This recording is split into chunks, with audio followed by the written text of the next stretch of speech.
इसका कितना जो है हुआ पुण्य हुआ होगा जो कि इसने वैष्णव परिवार में जन्म लिया। तो भगवान गीता में कहते हैं शुचि नाम श्रीमताम गेह योग भ्रष्टो विजाई थे। जिसने पिछले जन्म में भक्ति की और सफल नहीं हुई भक्ति तो भी उसका विनाश नहीं होता है।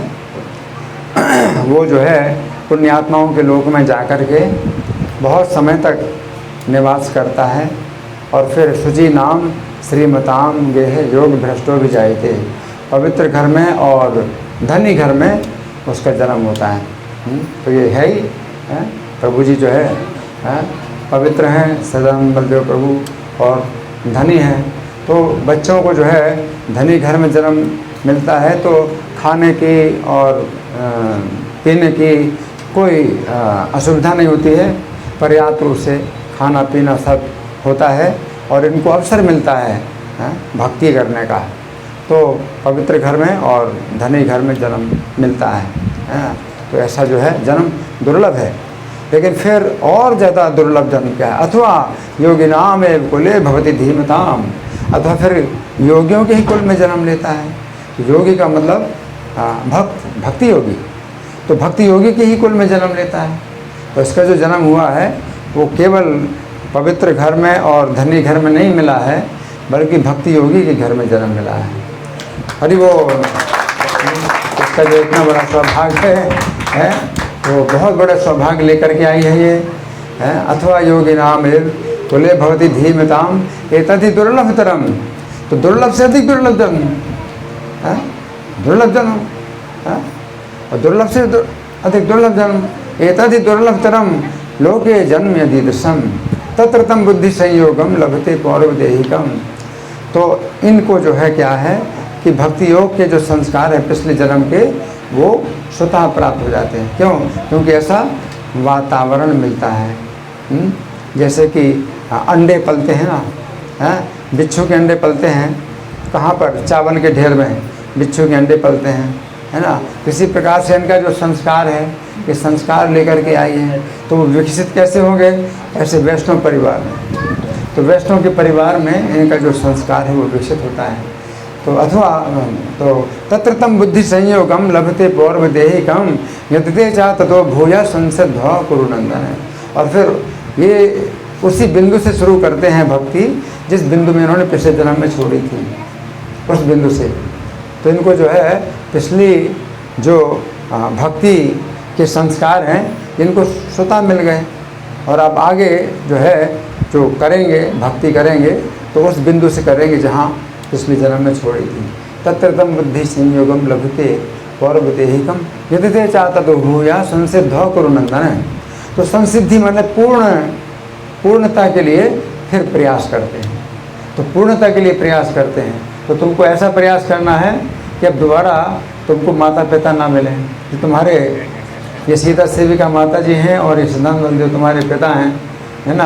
अब आगे से और कोई दूसरे माता पिता नहीं, ठीक है। अभ्यास था तो उसी के अनुसार जो है उसको उसमें आकर्षण पैदा होता है, उसमें रुचि पैदा होती है। पूर्वाभ्यास न तेन रीते हिर शोभिषा जिज्ञासुरपि योग से शब्द ब्रह्मादि वर्तते। और जब जिज्ञासा पैदा होती है, जानने की जिज्ञासा पैदा होती है कि भगवान कौन है, हम कौन हैं, हमारा भगवान के साथ क्या संबंध है, हम क्यों जन्म लेते हैं और अगले जीवन में कैसा गति मिलती है, कैसी गति मिलती है, किसी जिज्ञासा होती है तो वो जो है शास्त्रों के नियमों से ऊपर उठ जाता है। शब्द ब्रह्मादि वर्तते। तो इसका नाम है रसिका। तो रसिका नाम जो है स्त्रीवाचक है रसिका और पुरुषवाचक होता है रसिक।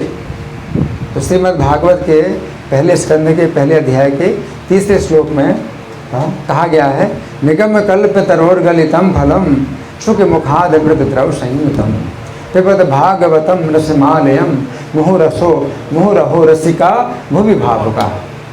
तुमको श्लोक याद करना चाहिए। तुम्हारे नाम का श्लोक है। कोई बोलेगा तो कहोगे मेरा श्लोक है, तुम नहीं बोलो। झगड़ा करना है, मेरा श्लोक है रसिका। निगम कल्प तरोर्गलितम फलम। तो श्रीमद् भागवत जो है ये वेद रूपी कल्प वृक्ष का गलित फल है, यानी पका हुआ फल है। सुख मुखाद अमृत द्रव्य संगतम, और सुखदेव रूपी तोते के द्वारा ये जो है इसमें क्या है कि जूठा किया गया है, उसने अपनी चोंच लगाई। तो सुखदेव रूपी तोते ने जो है श्रीमद् भागवत सुनाई है। तो तोते का मतलब जो वेद रूपी कल्प वृक्ष में बैठा हुआ तोता है, उसके फल को जो है अपना चोंच मारी उसने और गिराया। तो श्रीमद् भागवत जो है पका हुआ फल, और तोते ने जो है उसमें चोंच, तो उसके मुंह का रस जो उसके अंदर और आ गया, तो वो जो है और मीठा हो गया है सुखदेव के मुख से निकला हुआ। सुख मुखाद अमृत द्रव संयुतम पिबद भागवतम दशमालयम। तो ये रस का जो शास्त्र है, रस से भरा हुआ शास्त्र है श्रीमद् भागवत, इसको तुम पियो। कौन पिए? रसिका। जो रसिका हैं, रसिका पुरुष वाचक में भी बहुवचन होता है रसिका, है ना, और स्त्री वाचक तो रसिका है ही है, लेकिन नहीं तो पुरुष में जो बहुत रसिक होते हैं, तो रसिका भूवि भाव होगा। तो पृथ्वी में जो जितने रसिक लोग हैं, तो जो है श्रीमद् भागवत का जो रस है आलयम, मतलब जीवन पर्यंत पीते रहो, जीवन पर्यंत पीते रहो, है ना। तो रसिका जो है वो श्रीमद् भागवत सुने, श्रीमद् भागवत पढ़े और हरि नाम का जप करे, उसका भी रस, उसमें भी रस है, हरि नाम के रस को लेना। तो रसिका का यही मतलब है, समझ गए? हरि नाम में जो रस है उसको जो आस्वादन करे वो रसिका, है ना। पुरुष वाचक रसिक होता है, स्त्री वाचक रसिका, है ना। तो कितना जाप करती हो माला पर? करती हो नहीं करती? है कितना? 2 माला करती हो रोज? अच्छा, तो अब ये नया वर्ष है, इसमें कुछ बढ़ाओगी? 3 करोगी? करोगी 3? आज नया दिन है, तुम्हारे जो है 10वें वर्ष का नया दिन है ना।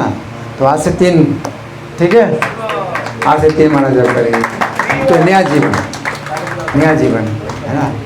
तो नया वर्ष है तो और कुछ है मतलब और उसमें उन्नति करे और इम्प्रूवमेंट करे, है ना। तो ये जो है मनुष्य के जीवन का हमें लाभ सोचना चाहिए कि हमारे मनुष्य के जीवन के कितने साल निकल गए? 9 साल निकल गए, 9 साल निकल गए, है ना। तो हमने कितना किया है, अभी कितना और करना है ना। तो ये जो है मनुष्य जीवन का लाभ है।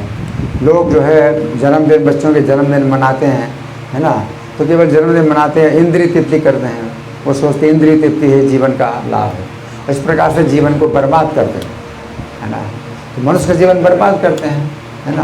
लेकिन जो वैष्णव लोग हैं अगर जन्मदिन मनाते हैं तो इस भावना से जन्मदिन मनाते हैं कि जीवन के इतने साल बीत गए हैं और अभी जो है अब नए साल से कुछ और नया जो है प्रयास करना है, तो अपने प्रयास को और नया करना है ना।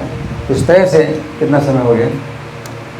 50 हो गया, 50 और 5 मिनट हो गए। हाँ, तो यही जो है मतलब हमारी भावना होनी चाहिए। हाँ, आत्मनिरीक्षण इसे कहते हैं, आत्मनिरीक्षण, है ना। तो हर व्यक्ति को अपने जीवन में जो है अपने निरीक्षण करना चाहिए, अपना ही निरीक्षण करना चाहिए, हैं। आत्मैव्यात्मनो बंधु आत्मैव रिपुरात्मनः। तो मनुष्य जो है अपना ही बंधु है और अपना ही शत्रु है। आप अपने ही बंधु हैं, अपने ही शत्रु हैं, और कोई आपका शत्रु नहीं है और कोई आपका बंधु नहीं है। आप स्वयं अपने बंधु हैं, अपने शत्रु हैं। उद्धरेदात्मनात्मानम, तो अपने द्वारा अपना ही उद्धार करना चाहिए। उद्धार का मतलब कृष्ण की ओर चलना है, तो आपको कृष्ण की ओर कदम बढ़ाना है ना। उद्धरेदात्मनात्मानम नात्मानम अवसादे, और अपने को कृष्ण से दूर नहीं करना है ना। तो तुम कितने कदम आगे बढ़े हो कृष्ण की ओर, तो उसमें एक कदम और आगे बढ़ाओ, है ना। तो कृष्ण की ओर चलना है, कृष्ण की भक्ति में आगे बढ़ना है, कृष्ण को, तो तुम्हें कृष्ण के कथा का कितना रस मिलता है,